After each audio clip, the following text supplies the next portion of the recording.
গত সপ্তাহে বাংলাদেশকে বিদ্যুৎ শুল্কে ছাড় দিতে অসম্মত হয়েছে আদানি গোষ্ঠী। এই অবস্থায় বাধ্য হয়ে বিদ্যুৎ ব্যবহারে নিয়ন্ত্রণ আনতে নির্দেশিকা জারি করল বাংলাদেশের বিদ্যুৎ ও জ্বালানি উপদেষ্টা মোহাম্মদ ফৌজল কবির খান। নির্দেশিকায় বলা হয়েছে, আসন্ন রমজান মাস এবং গোটা গ্রীষ্মে এসির তাপমাত্রা 25 ডিগ্রি সেলসিয়াস বা তার উপরে রাখতে হবে। এই নির্দেশিকা অমান্য করলে আইনি পদক্ষেপ করার হুঁশিয়ারি দেওয়া হয়। This news is brought to you by Himalayan International Residential School, Siliguri, West Bengal. Sheikh Hasina পরবর্তী বাংলাদেশের রাজনৈতিক পরিস্থিতি যেমন বদলে গিয়েছে, তেমনি আওয়ামী লীগ আমলের একাধিক বাণিজ্যিক চুক্তি নিয়ে অস্বস্তি তৈরি হয়। তার মধ্যে অন্যতম আদানি গোষ্ঠীর থেকে বাংলাদেশের বিদ্যুৎ কেনার চুক্তিটি।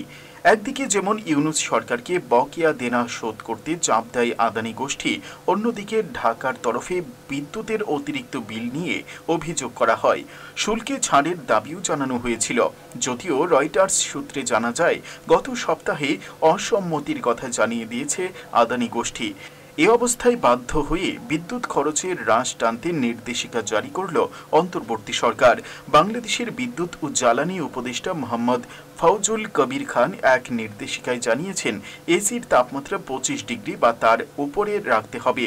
নির্দেশিকা অমান্য করলে বিদ্যুতের সংযোগ বিচ্ছিন্ন করা হবে, এমনকি আইনি পদক্ষেপ করা হতে পারে গ্রাহকের বিরুদ্ধে।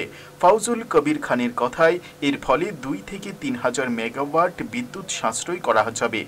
এই বিষয়ে উপদেষ্টা পরিষদের সকলের কাছে চিঠি দেওয়া হয়েছে বলেও জানা গিয়েছে। Bureau report, headlines, Tripura national.